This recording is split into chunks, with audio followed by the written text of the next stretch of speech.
Can an artifact hold a curse? The Annabelle doll, the Banos vase, the Hope diamond? Tragedy and trauma seem to follow these objects everywhere they go.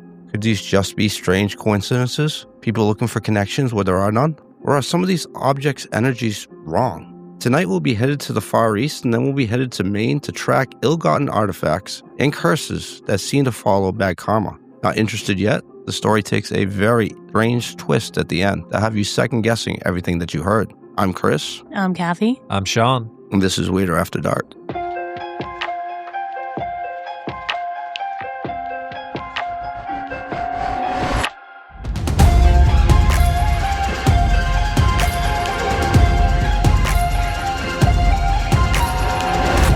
So you guys, have you ever heard of the cursed lava rocks? From Hawaii. Yes. The Brady Bunch. Well, it didn't start with the Brady Bunch. I know it didn't start with the Brady Bunch, but they did a whole movie. I could imagine a curse starting with the Brady Bunch. Like that checks. The Brady Bunch curse. Yeah, back in the 70s, rumors floated around that volcanic rocks that were taken from the Hawaiian Islands were somehow cursed and causing people misfortune. So tourists that had taken the rocks home started to notice a string of bad luck, to the point where people started mailing lava rocks back to the Hawaiian post office. You know what? I have heard of this. Now Yeah. that I Yeah. figure that out. Yeah. It got so bad that the local post office had a full-time person just opening up boxes of rocks and then dumping them out back. Imagine describing that job. Like you get fired or laid off or leave, and they're like, "So what do you do at your old job?" Like, well, So I open boxes of rocks. They actually had to put out a press release saying, our rocks are not cursed, stop mailing them back to us. So yeah, it's a crazy story. And it got me thinking, like, is there anything other than Kathy's creepy doll in the corner there that you think's cursed? Can we talk about that for a second? I don't know if we've talked about this. I don't think we have. I don't think we have. We haven't brought this up? I don't think so. It's staring at me. Yeah. Gang, It's black eyes. let us know on Reddit. Actually, we'll post a picture of it on Reddit. I might do it after this episode ends. But like, Kathy's been carrying this Raggedy Ann doll around since she was like 6 or some shit like I was that. little. I'm pretty sure that my mom made it. Nana made it. And you host a podcast of weird stuff, and you still keep this thing. I have it. Yeah. Yeah. That was my Raggedy Ann doll. Yeah. I always was under the assumption that she made it. We'll have to ask her. But if you look up the Annabelle doll, it looks just like the Annabelle doll, like identical. And it belongs in the Warrens Occult Museum. There's no doubt about that. It's my Raggedy Ann We doll. try to, anytime we get some people together and we hang out, They we won't always burn it. try to get Kathy to burn it. And she won't do it. So gang, get us at Reddit and tell her to burn the doll. Get rid of the bad vibes. But aside from that, Chris. So, other than that, I don't know. I don't know if I can think of anything cursed wise. yeah, nothing off the top of my head, but some things just give you a weird vibe. Yeah. I'm definitely superstitious in ways sometimes, but not cursed. Well, tonight I want to tell you guys a story of a cursed artifact and the tragedy and misfortune that seemed to follow it across the entire globe. Now, this story was actually recommended to us by one of our listeners, Kylie. Kylie, that's right. Talk to her via Yes. email. She's been a fantastic member. Has been in communication with us for months. Yeah, and from the months. beginning. Yeah, going back. So, Kylie, thank you for the recommendation of the story. Great story. Very interesting. So, in the mid-1800s, a man by the name of Charles Hill found himself walking through the busy streets of Tianjin province in China. He was hurriedly following his guide and translator through the busy, crowded streets. Locals were cooking right out in the open. Bicycles sped by, and as they clumsily maneuvered the crowds, people threw the dishwater right on their front doors as he carefully maneuvered each step as not to ruin his patent leather shoes. Dirty looks were exchanged with the locals as he passed, and while he didn't speak a word of Chinese, he knew that their comments under their breath were about him. So Charles was less than amused by this scene and became more and more impatient by the minute with his guide. Now, in the mid-1800s, China opened its markets for trade with the Western world, and fortunes were made by bringing exotic and mysterious wares from the Far East to sell in Europe and the United States. From teas to silks to spices to antiques, everybody wanted to taste or wear or own a piece of the Far East. This opening of trade brought riches to the West, but also brought Turkish opium into China. China was faced with millions of citizens becoming addicted. Many locals saw the Westerners as responsible for this and called them Fan Ku, loosely translated to foreign devils. Tensions ran high between the locals and foreigners as they both saw each other as brutish and uncivilized. This tension was coming to a head as Charles was looking for one more big deal in the Oriental antique market before he returned home to Maine to sell his goods. Charles' family had a successful trading company that imported tea from China, and was riding high on a wave of curiosity for Eastern flavors and culture. Charles, the consummate opportunist, was once again scouring the local markets for some unique treasure that he could buy cheap and sell high. His guide, Mr. Chung, had been directing him all over the province for the last few weeks, pulling him from one local merchant to another, but all he was finding was cheap crap that wasn't worth his time or effort. In the summer heat, and with the smell of urban living becoming more unbearable, Charles was losing his patience for Mr. Chung. They turned down a back alleyway and through a crowded courtyard, dodging animal dung and puddles of God knows what along the way. They entered through a storefront into a dingy back room. Charles, exhausted, took the only chair in the seemingly office or storage space for himself. Mr. Chung was talking to the shop owner in Chinese for a while, as Charles waited indignantly and impatiently. Probably talking crap, too. Mhm. Yeah, just talking crap about the Westerners. The heat inside was much staler and more offensive than the unbearably hot streets outside, and Charles' patience seemed to lessen every time he pulled his handkerchief from his pocket to wipe his sweat-beaten brow. And at this point, the handkerchief was soaking wet. Mr. Chung and the store owner walked over to Charles with a tray of carved wood trinkets, not treasure, not even ancient, but poorly crafted wood carvings of dragons and tigers. Charles hit the roof. He grabbed the wood carving off the tray and threw it at Mr. Chung's head, barely missing him. That's kind of funny, but also what a jerk. He's a dick. Totally a reasonable reaction, yeah. Oh, he gets his.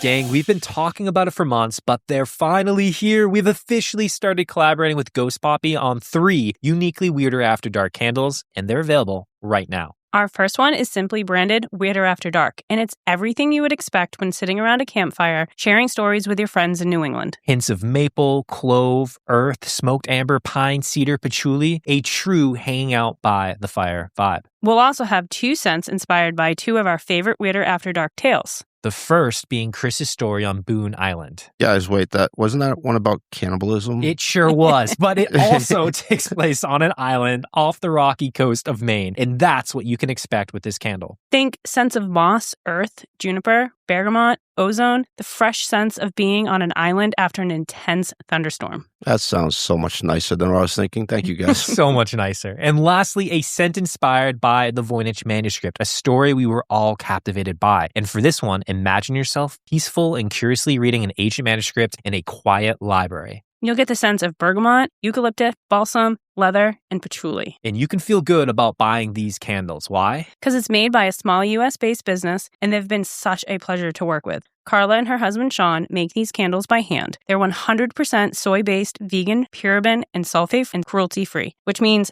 absolutely no nasty chemicals and all the good feels for you. So gang, if you're loving these episodes and want to support us, head over to ghostpoppy.com and find the Weirder After Dark collection. The link will be in the description and pick up some of your own candles today. It would absolutely mean the world. Thanks. He started to yell at Mr. Chung. No more local crap. I asked you for treasures, jewels, antiques. You keep wasting my time, you fool. What am I even paying you for? The words came out so fast and aggressively, Mr. Chung struggled to understand this aggressive form of English. Charles stormed out of the building, refusing to pay Mr. Chung for his services. Mr. Chung, who had already spent several weeks setting up these meetings and guiding this pompous American around, was about to go without pay. He quickly caught up to Charles and promised if he gave him one more chance, he would get him treasures tomorrow. Charles reluctantly agreed to meet him one more time, but if he showed him one more piece of cheap crap, he was fired and wouldn't be paid a single cent. Oh, I love where this is going. I can feel it already.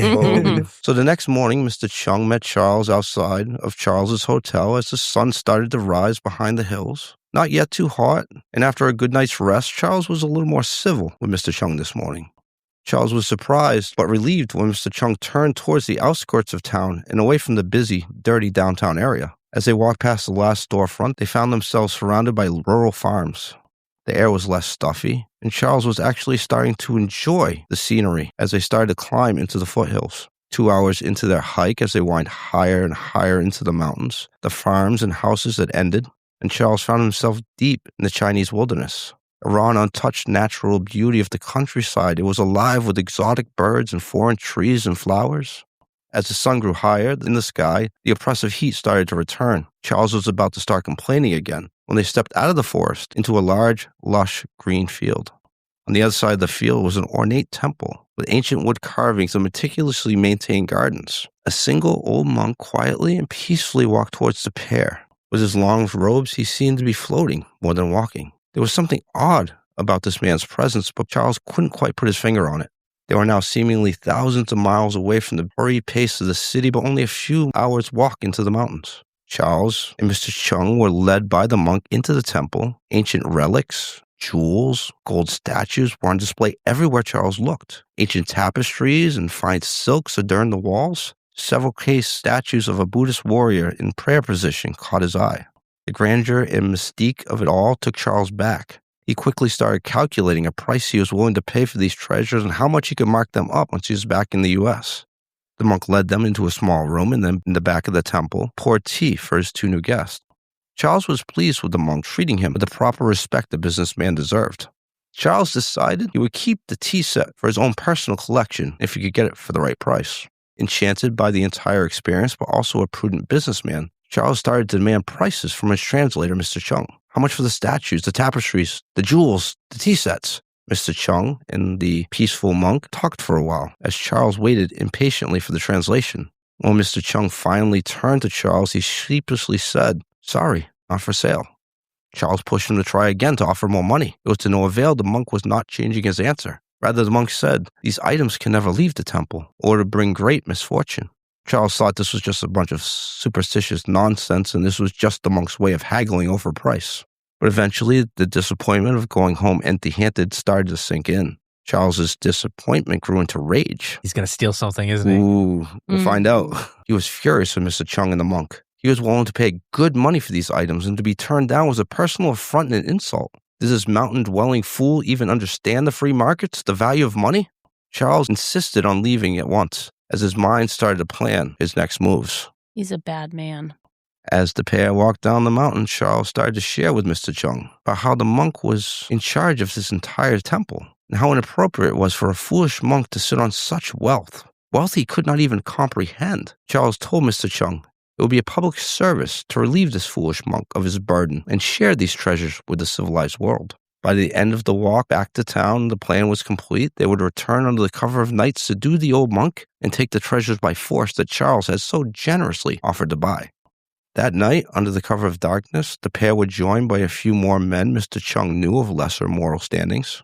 They climbed back up the mountain. They quietly crept across the open field as not to awaken the monk. As they approached the temple, the monk was nowhere in sight. This somehow emboldened Charles. "See, the fool doesn't even care if he's robbed. I'm entitled. No, I have the duty to take these treasures and share them with the world."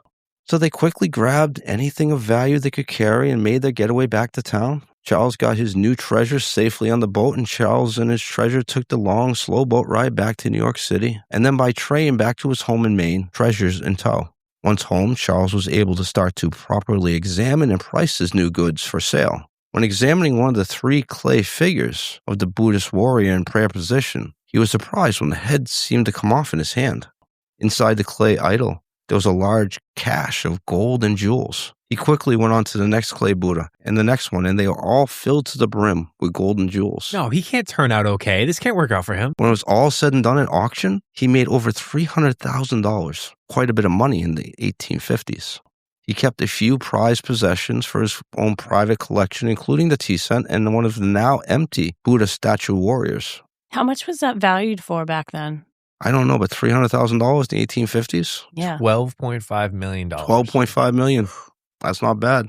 With his newfound money, he added a new wing to his house, and then he properly named the house and property the Bellevue Terrace Estates, because a businessman like that needed an estate, not just a home. You mean a thief? Yeah. Charles made out so well on his adventure that several years later, he decided to return to China to broker more deals. That's not brokering a deal. Yeah, no. The relationship between the locals and foreigners had not improved, but he was not deterred. He was even so bold as to return to the temple he had robbed years earlier to offer to buy the treasure he had not stolen on his first trip. Oh my God. The monk who was there before remembered him, and the monk was not alone this time. Charles and his compadres were chased off the mountain. I mean, this is a story about curses, so I'm hoping that's where this is going. Safely back in town later that night, maybe by the monks, maybe by the locals, maybe by Mr. Chung himself, Charles was murdered. Yes. That's what we needed. Is that weird? Is that weird? No, I think that's appropriate. Okay. He did not return to the U.S. with treasure. Rather, he returned in a body bag. However, he did not leave empty-handed. He seemed to bring back the curse of the Buddhist warrior. So Charles' family, learning about his faith and learning about the curse, wanted absolutely nothing to do with it. They literally took all the stolen items and dumped them into Long Pond, and then they sold the property and moved away. So these motherfuckers were like, I'm out. I'm out. I'm out. I'm out of curse. Nope.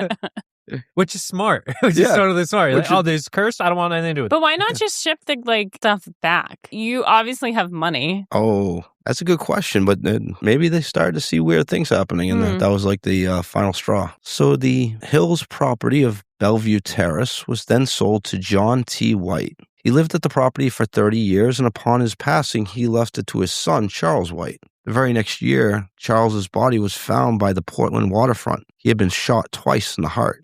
Whoa. The medical examiner determined it was suicide, and that the second shot came from a reflex of grasping the trigger. Family and friends were devastated by this news. Charles had won a town medal of honor for saving a drowning man not far from where he took his own life. He was a respected member of the community, a family man. Nobody believed it was suicide, and nobody saw it coming. This is when the rumors about the Charles Hill curse started to circulate again. In 1926, the property was bought by Mr. and Mrs. Sutton. They were a well-to-do couple that owned several local businesses. They renamed the property the Hayloft Hill and opened an antique and tea shop on the property. Within a year, the business was failing. They were burning through lots of their savings to prop up the failing business, and they were close to closing their door. That spring, Mr. Sutton's body was found in the woods near his home. He had hung himself. Whoa, okay. So 3 tragedies out of 4 people who've owned this property. I'm sensing a pattern. His wife passed away a year later, suddenly and unexpectedly. Again, neighbors and friends were shocked by the news, and rumors about the curse started to recirculate again. I can see why. Yeah, something weird's happening. Now, 4 out of the 5 past owners of this property found a tragic death, as the Buddha warrior statue sat at the bottom of Long Lake. But this is just the beginning. After that, the property changed hands several times as people tried to revive the business, and the tea room was turned into a restaurant, and then into a pub, and then into an antique store. All business ventures on this property seemed to fail. In 1950, the Clarks, a couple from Connecticut, bought the property and renamed it Serenity Hill. The next year, Mrs. Clark fell and broke her hip. While she was in the hospital, the main house on Serenity Hill caught fire, killing her husband, Mr. Clark. Another one. Mrs. Clark, now the widow Clark, gave her property to her son, who reopened it as a bar and nightclub. This new nightclub seemed to attract the wrong crowd. The bar became so violent that the police would not respond to disturbance calls without the entire police force working as a team. It became a haven for bikers and criminals and drug dealers. The property was quickly falling into ruins, and then it was eventually abandoned. Nightclubs in Maine. I don't know if Nightclubs that's in Maine, a good biker, business. Serenity Hill nightclub. Let's go. I'm just thinking, I get the businesses failing when you're in Maine, but all the death is so strange. There's nothing good's happened on this property since he stole Buddhist warrior statue. So in the 1970s, the property was bought by the Living Waters Fellowship Church. At this point, the only usable part of the property was the barn, and the fellowship held religious gatherings in the barn and on the property. The church remains there till this day. They report there has been no bad fortune or signs of a curse since taking over the property. For some reason, the misfortune just stopped in 1970. Also in 1970, as the church took over the property, the clay Buddhist warrior that was thrown into Long Pond somehow ended up being found in the basement of the Boston Museum of Fine Arts. Wait, what? Yeah, this is that twist I was talking about. The museum was able to trace the clay Buddha back to the Hill family and research it and find out its actual origin point, and they gifted it to the Naples Historical Museum, where it can still be seen to this day.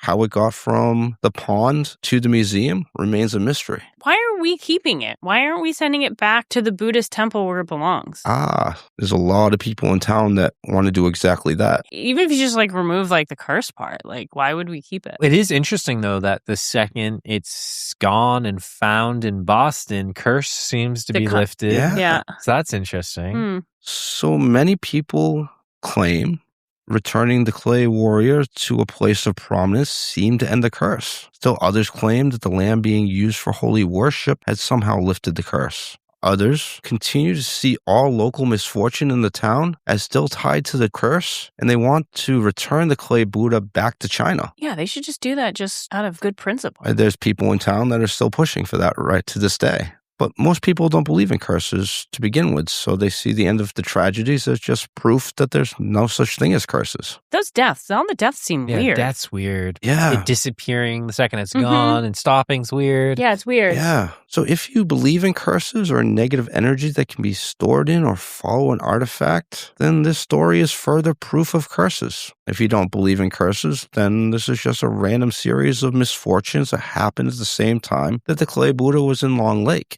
Either way, if you're walking around your local antique dealership or a thrift shop, I hope you pause just long enough to wonder if the treasure you seek has good or bad karma before you take it home. Ooh, I like the ending. Yeah. And that is the curse of Charles Hill. What a cool story.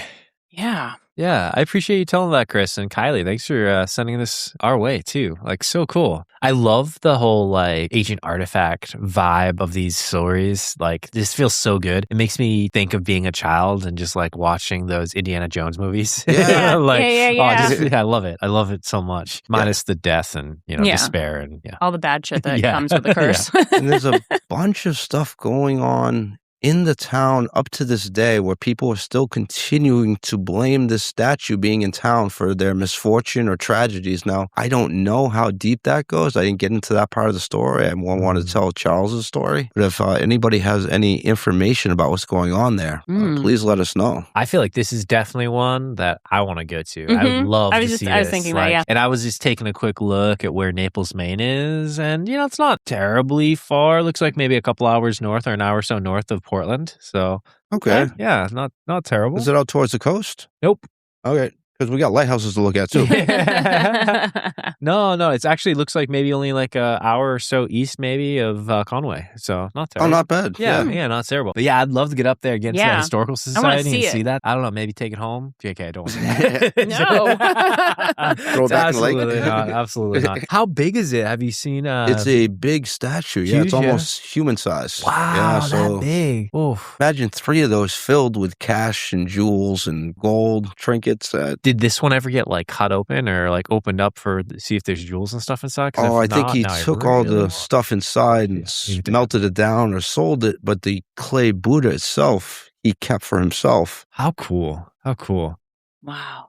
Okay, do you believe in this stuff though? If you had an opportunity, let's say Weirder After Dark takes off, y'all go buy some candles, and all of a sudden we have a bunch of, disposable money, and we had a chance to buy something like this. I'm just not taking the chance. I just don't want that energy or vibe in my house. Yeah. Yeah, Kathy? same. I don't think so. Yeah. That would freak me out a little. That's just too risky for me. Yeah, I feel that. I look at this doll right now. Yeah. I was looking at it. She's purse. Yeah.